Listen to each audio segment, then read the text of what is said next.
The sound that snapped the night wasn't music or laughter. It was a thin, bright crack of crystal against tile, a champagne flute giving up mid-toast. I watched it roll in a slow arc under the head table lights, bubbles fizzing across the floor like a secret refusing to stay quiet.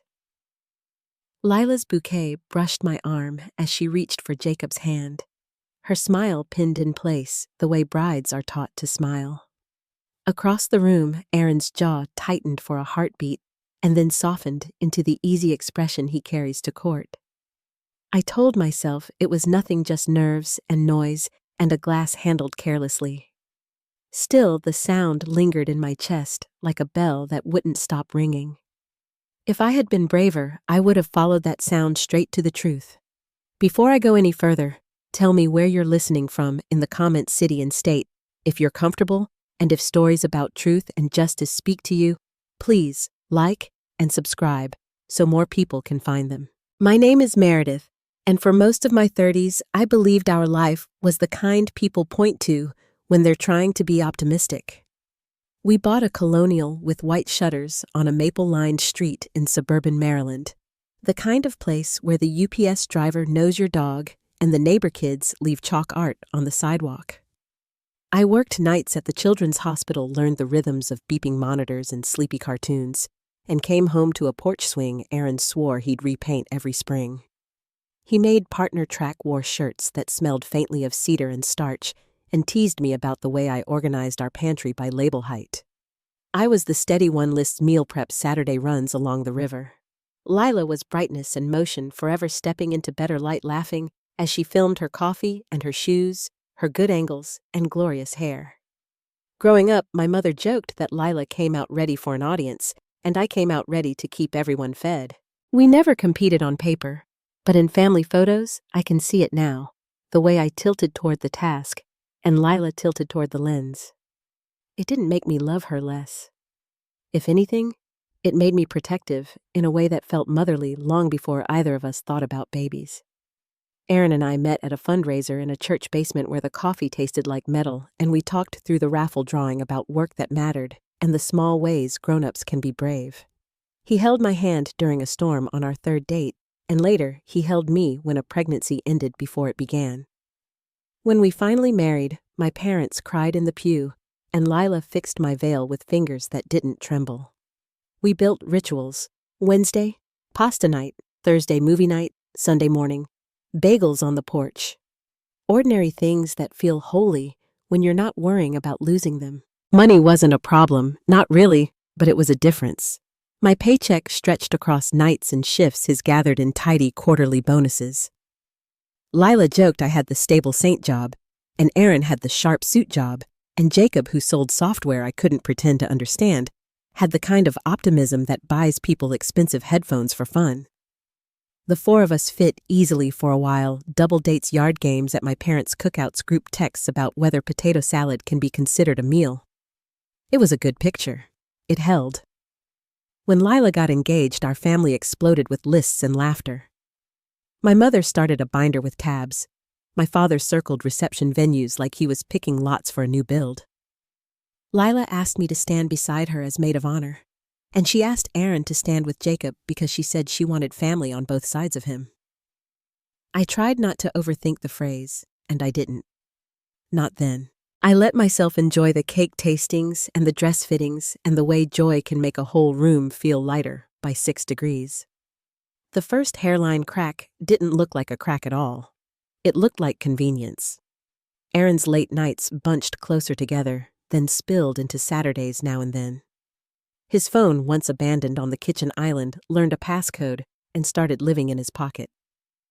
I told myself trial prep is a season, and seasons pass, the way we tell ourselves winter always remembers how to become spring. When I asked about the passcode, he smiled, kissed my hair, and muttered something about client confidentiality, and I decided to believe him because that is what decent people do with the people they love. Around the same time, Lila's calendar grew crowded with vendor meetings and content shoots, and she dropped Sunday brunch twice in a month, claiming exhaustion. It felt normal.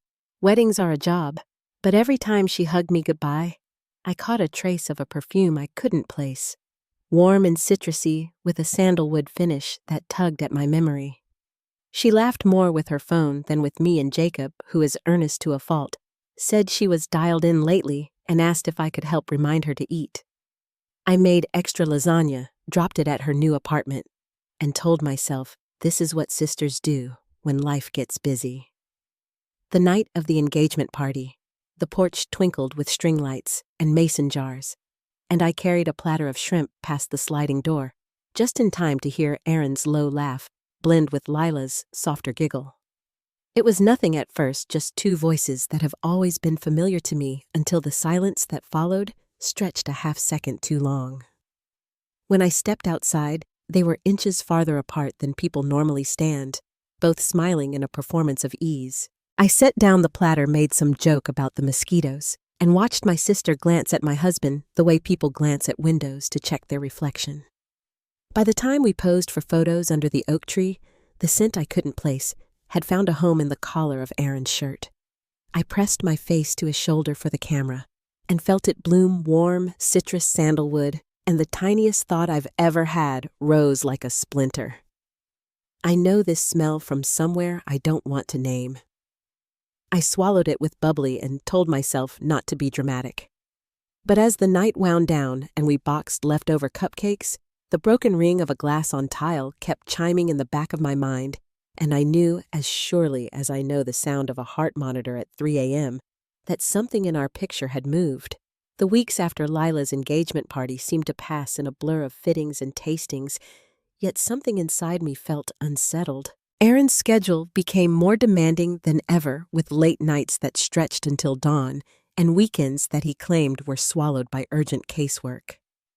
At first, I accepted it because lawyers in his position were expected to grind through long hours. But when his phone stopped living on the kitchen counter and started living in his jacket pocket, always face down, I felt a shift that left me uneasy. He had never needed a password before, yet suddenly one was in place, explained away as firm policy. I wanted to believe him the way wives want to believe the man they've built a life with. He had held me through illness, through loss, through mornings when we had nothing to say, but still managed to laugh over burnt toast. I kept reminding myself of that man whenever doubts whispered too loudly.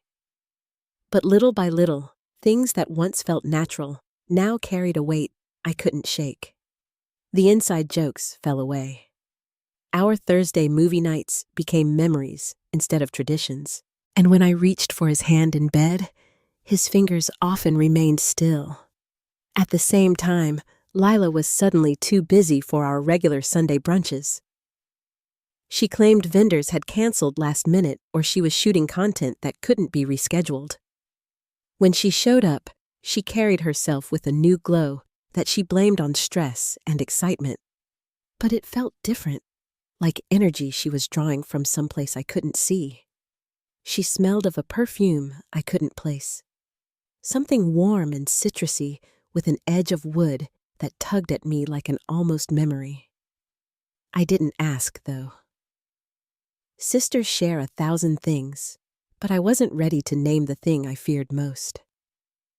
Still, my mind began collecting fragments like puzzle pieces. Aaron claimed to be at the gym at odd hours, but his running shoes remained spotless in the mudroom.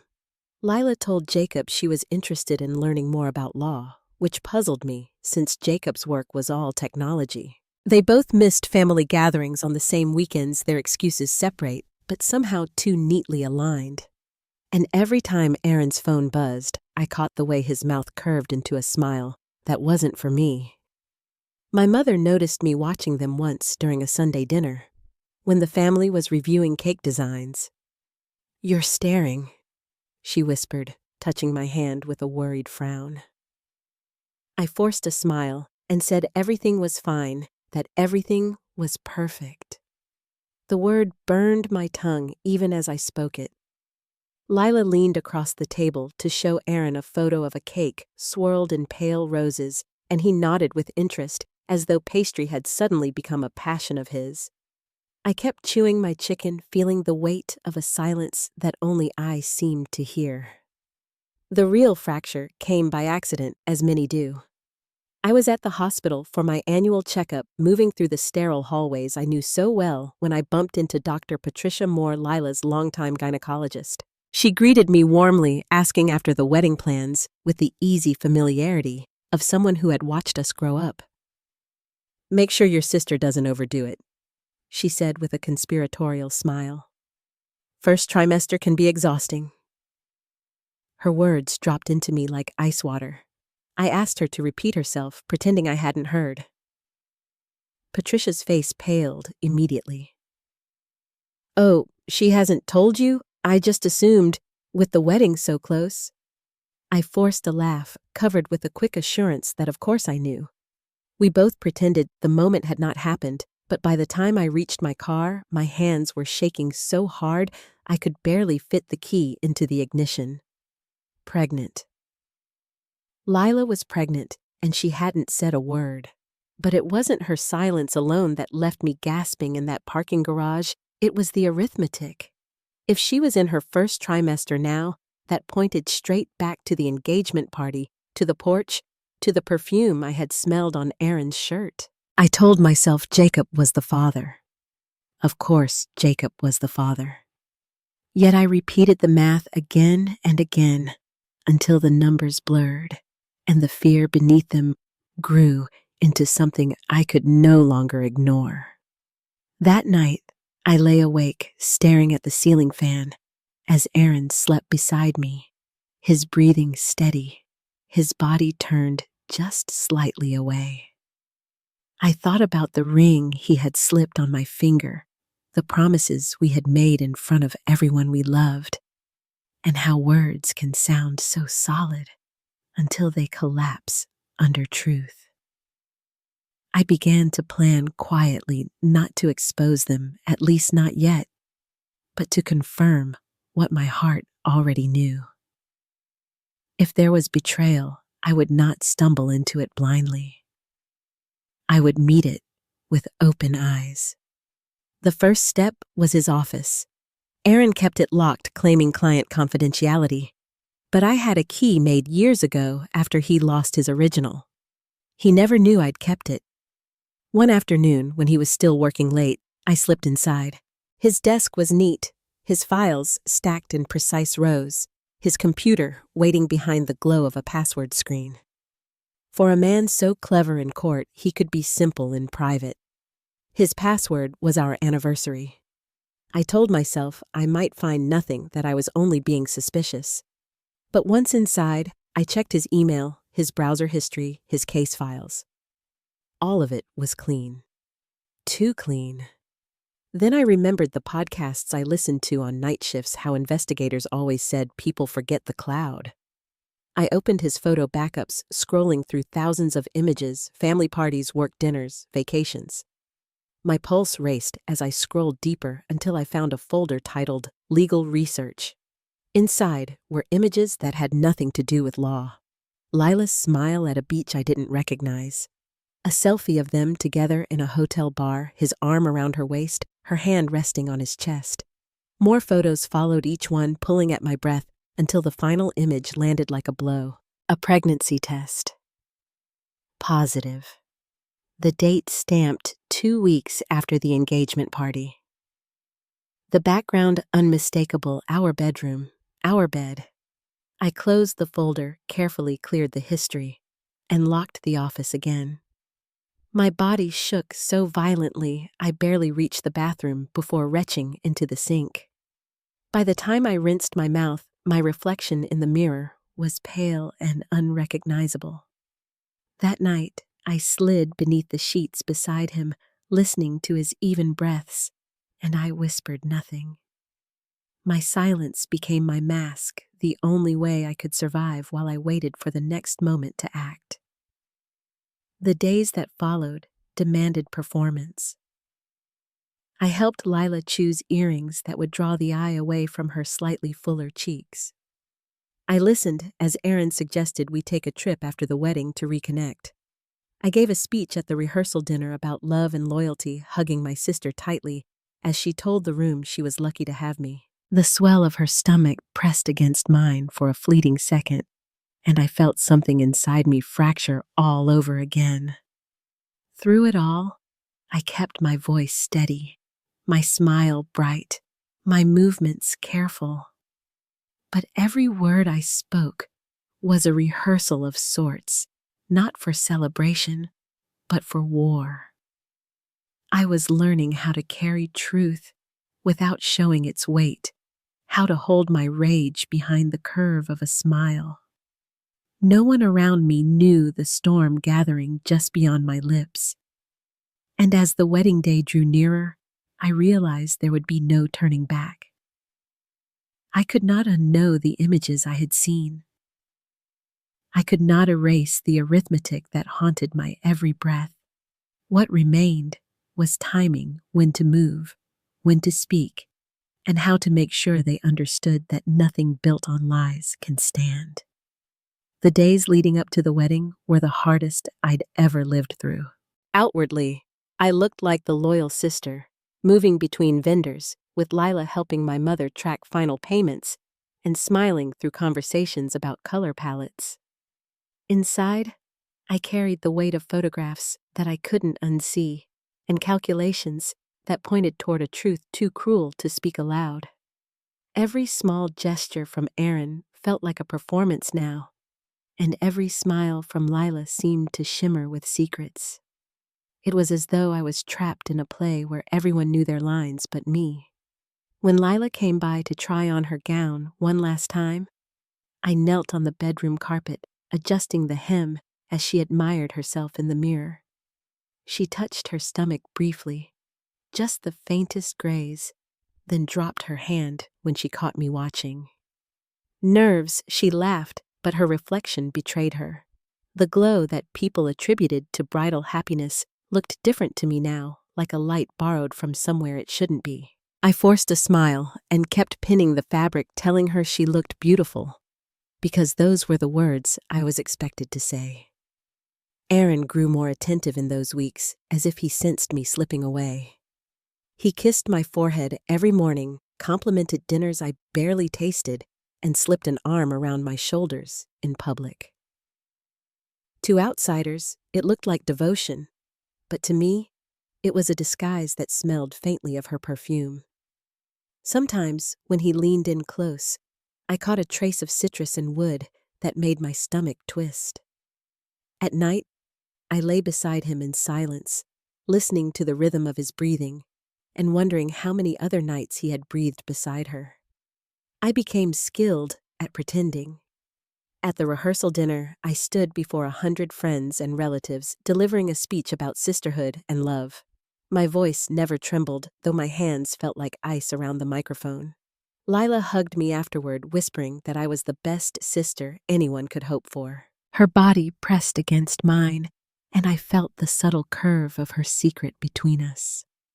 My throat tightened, but I smiled for the cameras, the dutiful maid of honor caught in flash after flash of a night that would soon feel like a cruel joke. Even my mother began to notice the change in me. She cornered me in the kitchen one afternoon as I arranged centerpieces, asking if I was sleeping enough. "You look pale," she said, brushing a stray hair from my face. I told her wedding stress was wearing me down, that it wasn't easy being the organized one. She accepted the answer with a frown but didn't press further. I could see she wanted to believe me the way I had once wanted to believe Aaron, but beneath her concern, I sensed a question forming that I wasn't ready to answer. The nights were the worst. I would lie awake staring at the ceiling fan, feeling the stillness of the house around me. I thought about the promise rings exchanged at our own wedding, the vows Aaron had whispered when he thought forever meant something. I thought about childhood nights when Lila crawled into my bed during thunderstorms, how I'd promised to always protect her. Now those memories felt like ghosts, reminders that the people I loved most could become strangers in an instant. Tears came quietly in the dark, absorbed by pillows, never loud enough for him to hear. Once, I nearly broke. Aaron came home late, his tie loosened, exhaustion etched across his face. He found me at the dining table, surrounded by stacks of place cards and ribbons. "You're working too hard," he murmured, rubbing my shoulders with familiar tenderness. For a moment, I wanted to turn to bury my face in his chest and demand the truth to scream about photographs and timelines. Instead, I swallowed it all, nodded, and let him think he had comforted me. After he went upstairs, I sat alone until dawn, staring at the neat piles of names that meant nothing compared to the name I could no longer say without bitterness. Jacob remained blissfully unaware, excited about the life he believed he was beginning. He pulled me aside at the rehearsal to ask if Lila seemed tired, if maybe the stress was getting to her. His eyes were full of worry and devotion, and it made my stomach churn. He loved her without suspicion, without hesitation, the way I once loved Aaron. I wanted to warn him, to put my hands on his shoulders and tell him to run before the truth crushed him. Instead, I said she was just tired, that weddings take their toll. It was the cruelest kindness I'd ever offered.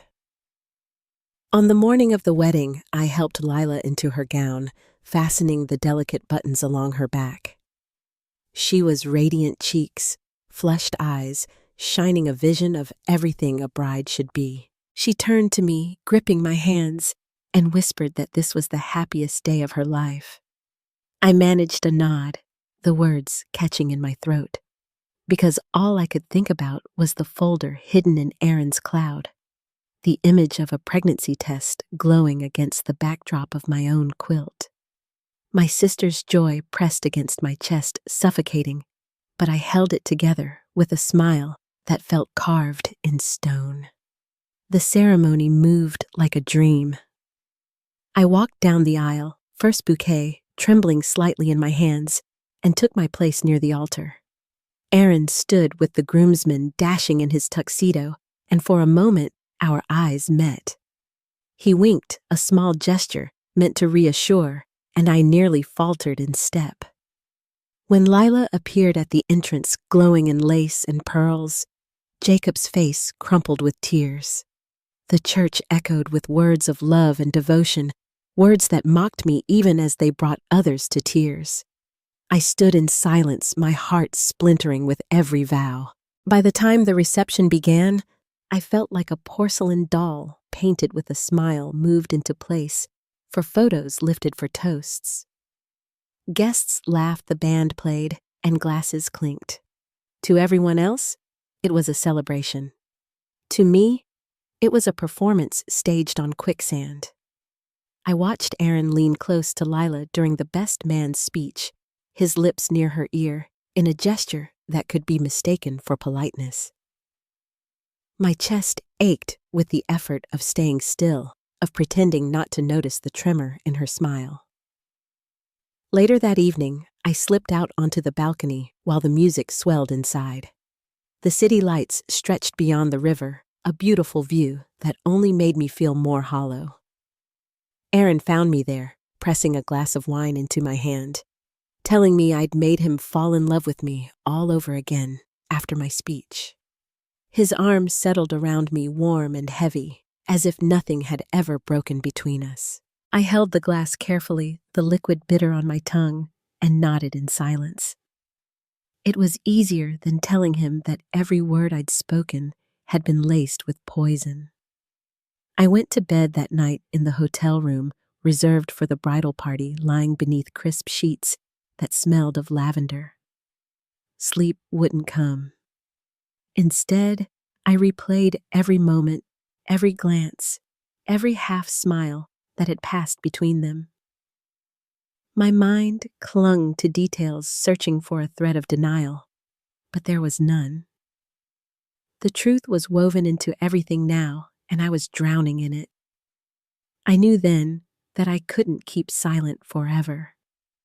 Sooner or later, the weight would break me, or I would use it to break them. But not yet. Timing was everything, and I needed the perfect moment. Until then, I would remain the sister who smiled, the wife who stood beside her husband, the woman no one suspected. The morning of Lila's wedding broke with skies so blue they seemed painted the kind of day people call a blessing. Sunlight filled my parents' home where the bridal party had gathered, bouncing across mirrors and polished wood floors. I moved through the rooms with practiced ease, pinning veils, fastening shoes, and adjusting jewelry, all while my insides churned with truths no one else could see. When I helped Lila step into her gown, the silk clung to her form, concealing the secret she carried, just long enough to fool the crowd waiting beyond the church doors. She turned to me, glowing with anticipation, and squeezed my hand. "This is everything I've dreamed of," she whispered, her voice thick with emotion. I nodded and adjusted her veil, forcing my face into a mask of calm. Her eyes searched mine, as if she sensed a hesitation, but she dismissed it quickly, laughing softly about mascara smudges and champagne waiting at the reception. I held her close in a quick embrace, feeling the faint swell of her stomach press against me, and I swallowed the storm rising in my throat. The church smelled faintly of lilies and old wood, a mix of tradition and celebration. Guests filled the pews in shades of pastels and dark suits, their chatter falling quiet as the organ began to play. I walked the aisle first, bouquet trembling slightly in my hands, and took my place at the altar. Aaron stood across from me with the groomsman, the black of his tux crisp against the glow of stained glass. Our eyes met briefly, and he smiled the way a husband should smile at his wife, though I could no longer trust what that look meant. When Lila appeared at the entrance, the room seemed to hold its breath. She looked breathtaking, radiant in lace and pearls, her hand steady in Jacob's as he guided her forward. Jacob's face shone with love tears streaking unchecked down his cheeks, and for a fleeting moment, I envied his innocence. The vows echoed through the high-ceiling words of devotion, promises to cherish, to forsake all others. My eyes drifted to Aaron, catching the way he stared at Lila with a softness I recognized all too well. It was the expression he once saved for me. The ceremony ended in applause and camera flashes, and the newlyweds kissed as if the world belonged to them.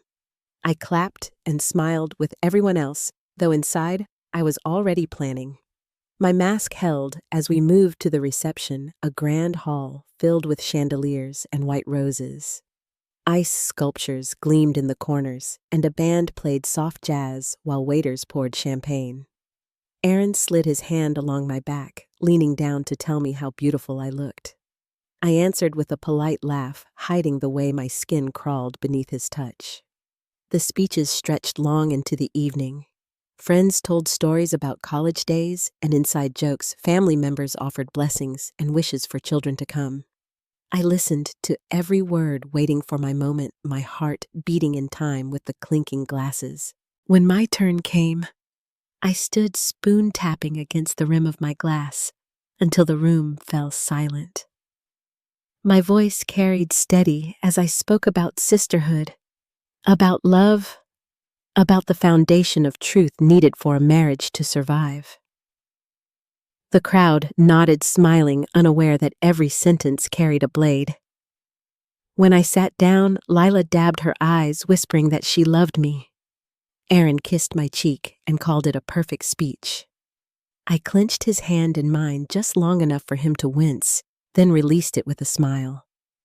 The music swelled again, the dance floor filled, and the night moved on. Yet my thoughts remained sharp, circling the evidence I carried inside me like hidden armor. Timing was everything, and I was waiting for the moment no one could ignore. Later, I stood at the edge of the ballroom, watching Aaron and Lila dance. To anyone else, it was innocent, a bride sharing a moment with her brother-in-law. But I saw the way his hand trembled on her waist, the way she bit her lip at something he whispered. Their eyes darted around the room as though afraid of being caught, yet neither of them noticed me watching. My chest ached with the effort of holding my face neutral, but I stayed still, sipping my wine until the taste turned bitter. The announcement came near the end of dinner. Jacob, glowing with joy, took the microphone and said they had something to share. Lila placed a hand on her stomach, her smile wide as she told the room they were expecting a baby. The hall erupted in cheers, glasses raised high, relatives rushing to congratulate them. My parents embraced the couple with tears in their eyes. Guests pressed forward with hugs, and the photographer snapped away to capture every angle of their joy. I remained seated, clapping politely, my mind running through numbers I had already calculated 100 times. 8 weeks. The timing placed conception 2 weeks after the engagement party, the same week Aaron had claimed to work late. My stomach twisted as I studied his face. He clapped and smiled with everyone else, but I caught the flicker in his jaw, the tightness that betrayed him. He played his role well, but not perfectly. When it was my turn to congratulate them, I hugged Lila tightly, my lips close to her ear. "How far along?" I whispered, my voice calm. 8 weeks, she whispered back, trembling with excitement. My smile never faltered as I pulled away, congratulating her again, loud enough for others to hear. Jacob beamed, oblivious, already planning aloud for nurseries and names. I nodded, my chest hollow, knowing the truth was only a breath away from destroying him. I excused myself soon after, claiming I needed fresh air. On the terrace, the night breeze cooled my flushed skin, carrying the faint scent of roses from the gardens below. I leaned against the stone railing, staring at the river glittering under the moonlight. My heart pounded as the weight of what I carried pressed harder. The proof was in my possession, the timing undeniable, the truth ready to detonate. The only question left was when. Behind me, the band struck up another song, laughter spilling through the open doors. I straightened, smoothing the fabric of my dress, and drew in a steadying breath. The time for doubt had passed. All that remained was the moment I would choose to let the truth speak for itself, no matter the cost. The band had just shifted to a slower tune when I felt the walls closing in.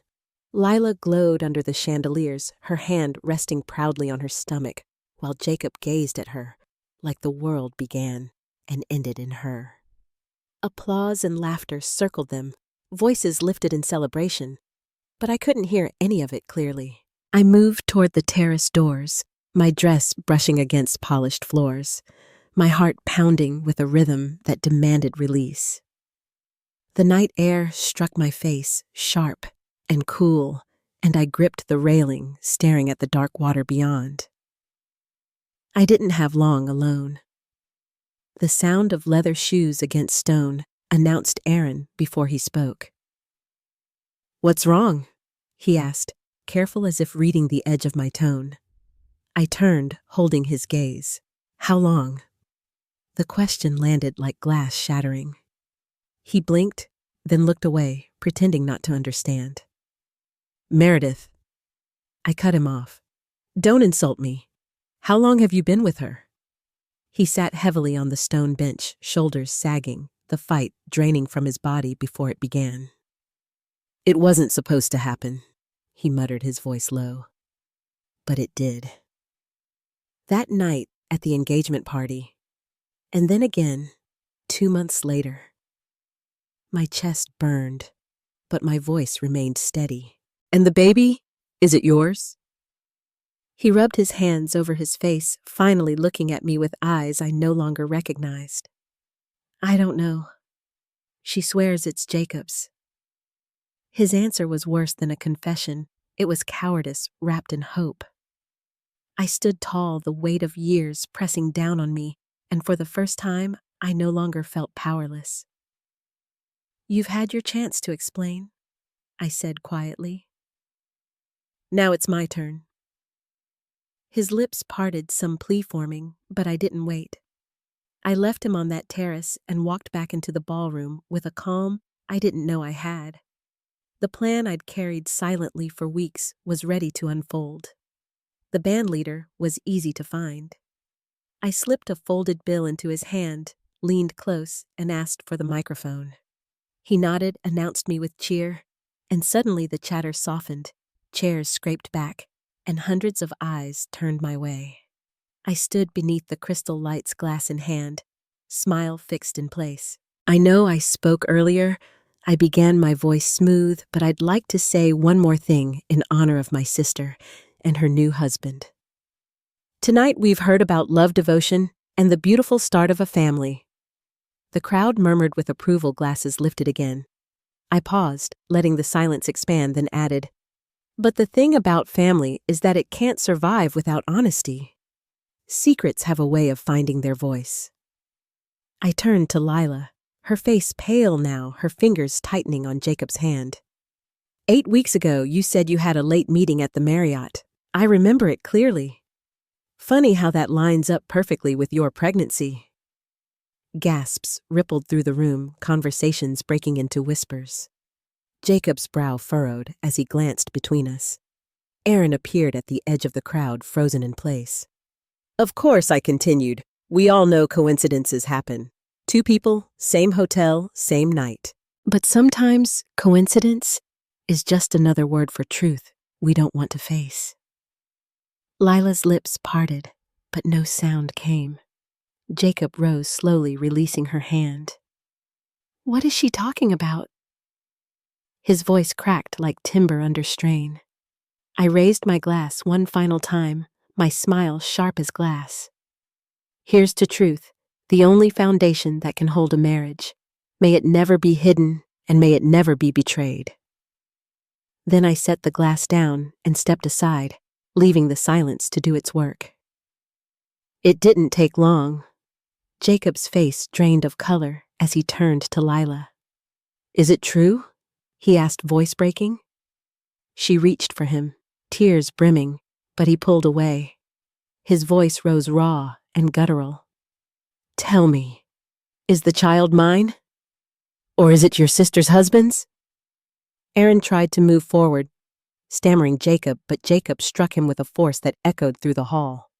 Aaron crumpled, blood running down his face, while guests gasped and stumbled back. My father looked ready to join in until my mother gripped his arm, her face ashen. Lila's sobs filled the silence, her gown pooling around her as she collapsed into a chair.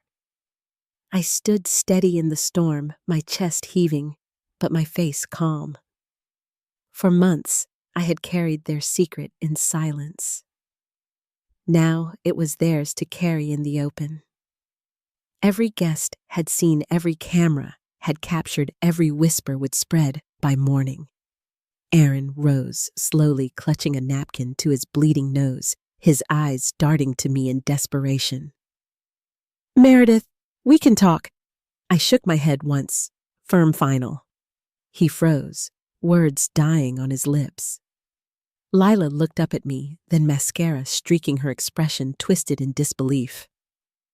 "How could you do this?" she sobbed. I leaned close enough for only her to hear. "How could you?" The reception unraveled within minutes. Guests gathered their coats and clutched purses, some too shocked to look me in the eye, others offering silent nods of understanding. My parents remained frozen, my mother whispering prayers, my father muttering curses under his breath. Jacob walked out without a word, shoulders rigid, leaving Lila reaching after him with trembling hands. I stayed until the room emptied, until the cake stood untouched, until the flowers began to wilt in the heavy air.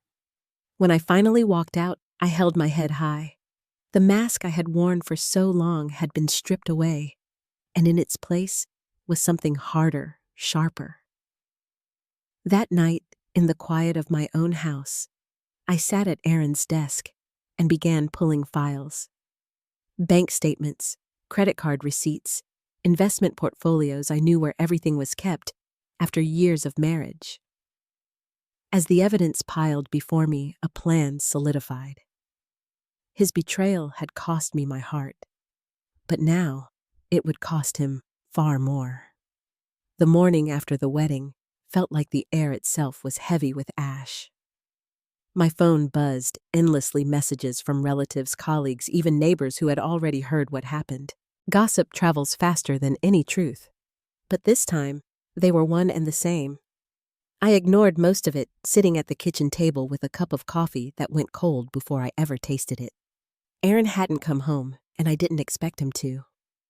I knew he was scrambling to do damage control, but what he hadn't realized yet was that I had no intention of staying quiet anymore.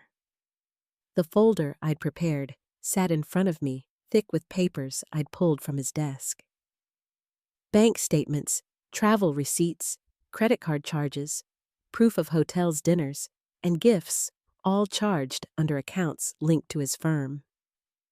He had been careless, arrogant, even assuming no one would look closely, but I had looked, and I intended to put every piece of it where it would cause the most pain. I dialed the number for his firm's managing partner, a man named Richard Daly, who had shaken my hand warmly at countless holiday parties. His assistant put me on hold for several minutes before he finally came on the line. "Mrs. Cole," he said, voice tight. "I trust you're aware of the disruption at last night's event." I let the silence linger for a beat before answering. "Yes, Mr. Daly. I'm also aware of your junior partner's repeated misuse of company funds for personal affairs. If you'd like documentation, I'd be glad to provide it." The pause on the other end stretched long enough that I could hear the faint ticking of my kitchen clock. "Send it over," he said, finally. His voice clipped. "We'll review immediately." I hung up my hands steady, then slipped the copies into a sealed envelope and walked them straight to the courier office downtown. By the time Aaron realized what I'd done, it would already be too late. That evening, Aaron showed up at the house, his tie loose, his face drawn. He smelled faintly of whiskey, though his words were clear. "Meredith, please," he began. "Don't do this. Don't drag the firm into it." I stood in the doorway, blocking his entry. "You dragged them into it the moment you used their accounts to pay for hotel rooms. I just made sure they knew." He exhaled sharply, pressing a hand to his forehead. "I can fix this. We can fix this. Just think about what you're doing." I met his eyes and said calmly, "I've been thinking about what you did. And now, finally, I'm done protecting you." He left without another word, and I closed the door behind him, locking it for the first time in our marriage.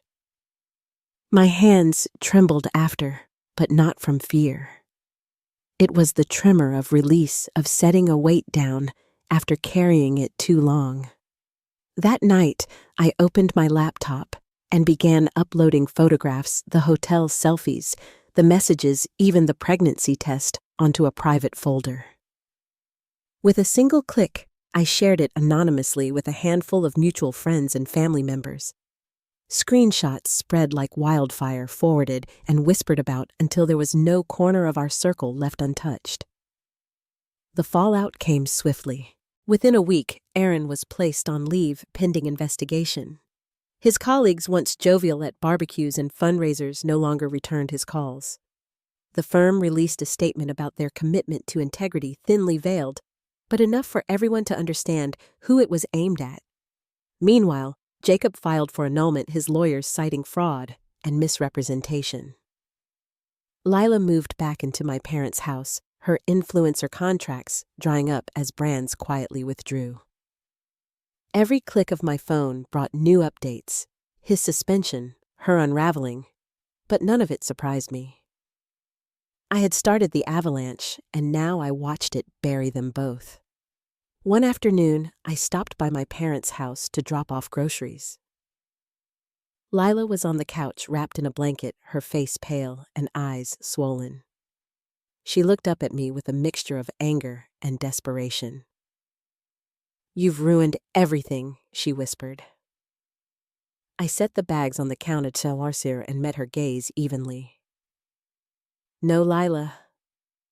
You ruined it yourself. I just stopped hiding it for you." My mother hovered in the doorway, torn between us, her face etched with lines I hadn't noticed before. She opened her mouth to speak, then closed it again, leaving the room in silence. It was Margaret who called me later that night, her voice low. "You've made your point, Meredith," she said, but she's still your sister. I sat in my darkened living room, the hum of the refrigerator filling the silence between us. She stopped being my sister when she climbed into my husband's bed, I replied. My mother sighed, weary, but she didn't argue. She knew as well as I did that some lines once crossed can never be redrawn. The more their lives unraveled, the calmer I felt. I hadn't shouted, hadn't begged, hadn't struck back in fury. I had simply let the truth do the work. And the truth, once uncovered, doesn't go back into hiding. I knew Aaron was trying to salvage his career, but even if the firm forgave him, the stain of scandal would follow. Lila might still have the baby, but she would raise it under the shadow of suspicion, never certain whose child it truly was. One evening, I sat on the porch swing with a cup of tea, watching the last light fade over the neighborhood. The phone buzzed beside me with a message from an unknown number. It was Aaron, his words short and sharp. "You'll regret this." I stared at the screen for a long moment, then deleted it without replying. Regret belonged to him, not me. I had carried mine long enough, and I wasn't about to take his on as well. The official letter arrived on a Thursday, sealed with the firm's insignia and delivered by courier. I didn't need to open it to know what it contained, but I slit the envelope anyway. Suspension had turned into termination, effective immediately. Aaron's name was stripped from every file his office cleared by assistants instructed not to answer questions. Years of late nights, courtroom victories, and ambition had dissolved into a single page of legal language. I folded the letter neatly and set it on the counter, leaving it there for him to collect when he realized there was nothing left to fight for. He came by that evening, his face hollow, his suit rumpled like it had been worn for days. He tried to sound defiant, slamming the letter down and accusing me of ruining him. "Do you know what you've done?" he barked. I looked at him calmly, my voice steady. "I didn't ruin you, Aaron. You did that all by yourself. I just stopped covering the cracks." He stared at me, waiting for me to flinch, but I didn't. For once, the silence belonged to me, and he left without another word. The divorce papers followed quickly, delivered by my attorney with the efficiency I had come to admire. Her name was Caroline Hensley, a woman in her 40s with sharp eyes and a sharper mind. She walked me through every clause, every asset, every safeguard to ensure Aaron couldn't find a way back into my life. "You're in a strong position," she said, sliding the paperwork across her desk. "His misconduct, the financial records, the photographs, it's more than enough." I nodded, grateful not just for her skill, but for the dignity she carried, the kind I aspired to rebuild in myself. The community that had once admired Lila began to turn on her as well. Clients pulled out of collaborations, contracts were quietly dissolved, and followers on social media dwindled by the thousands. Neighbors whispered when she walked down the street, their sympathy saved for Jacob, who had moved back to his family's estate and refused every attempt she made to reach him. My parents struggled in the middle, my mother wringing her hands, as if she could press us back into the shape we once held. But even she couldn't deny the devastation, and my father's anger left little room for forgiveness. One evening, I passed by their house to drop off some prescriptions my mother had asked for.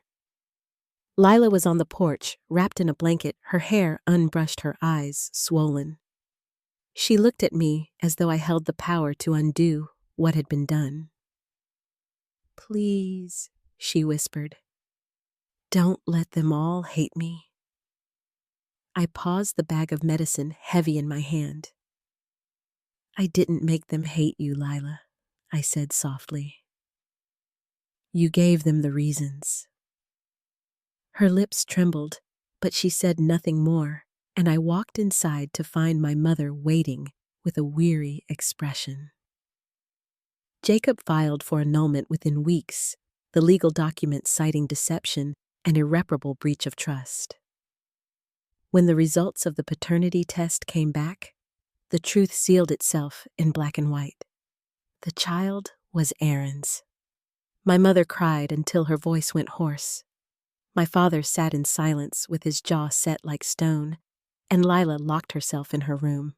The result was no surprise to me. I had known all along, but seeing it printed on a page gave it weight no one could deny.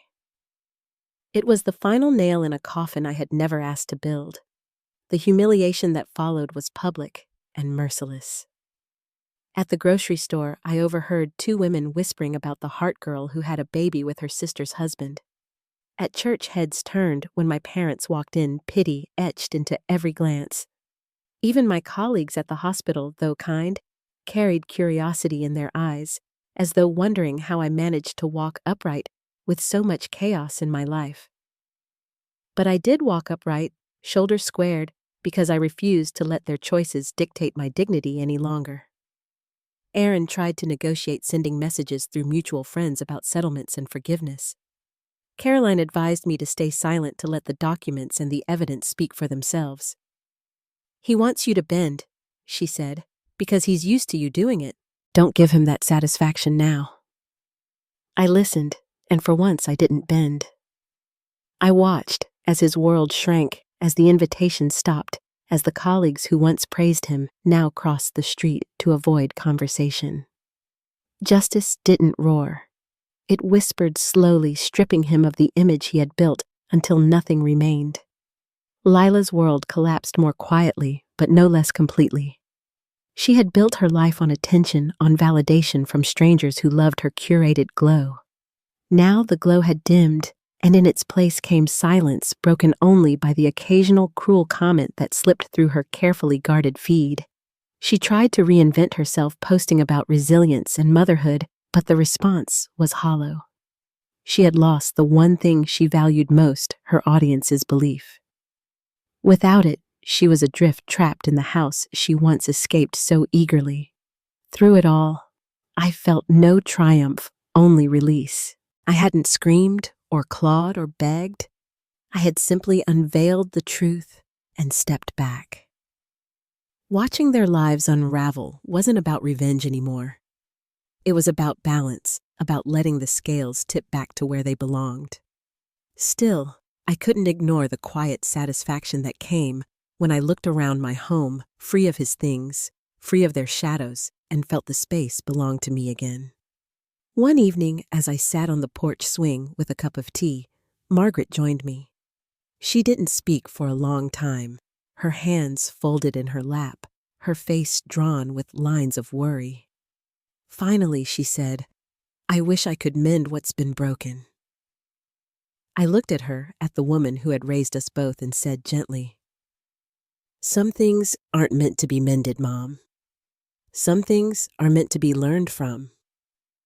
She nodded, tears gathering, and we sat together in the fading light, two women bound by blood, but changed forever, by choices neither of us made. The quiet after the storm was not empty, it was healing. The gossip faded, the courtroom battles ended, and the weight of betrayal slowly lifted from my shoulders. For the first time in months, I could breathe without anger pressing against my ribs. My home, once heavy with secrets, became a place of peace again. Each room carried only my presence, my choices, my future. Aaron tried once to write me a letter. I read it with steady eyes, his apologies spilling across the page in words that had come far too late. He admitted the truth, confessed his failures, and spoke of regret. I didn't feel triumph or sorrow, just a certainty that he no longer had any place in my story. I let the pages burn to ash in my fireplace, the smoke curling upward like a final farewell. Lila's world dimmed in ways I had never imagined possible for her. The spotlight she had built so carefully flickered out, leaving her with only shadows and silence. She raised her child, Aaron's child, with the determination of someone trying to prove herself, but her charm no longer held its grip on the world. For me, she became a figure in the distance, a reminder of what I would not allow back into my life. Blood ties could not erase the harm she had done. My parents tried to bridge the divide, their hearts torn between daughters. My mother longed for harmony, but even she came to accept that forgiveness and closeness are not the same thing. My father, more stern, understood my choice to protect my peace. Family is not only about who we are born to, but about who proves themselves worthy of trust. In time, I found strength in helping others who had endured the same kind of betrayal.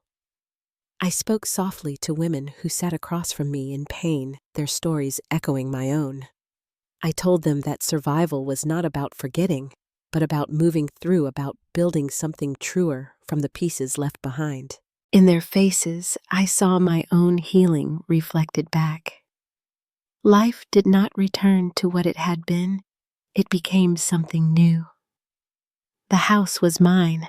The garden flourished again, and I filled the quiet with laughter from friends who had stood beside me. I no longer measured my worth through anyone else's promises.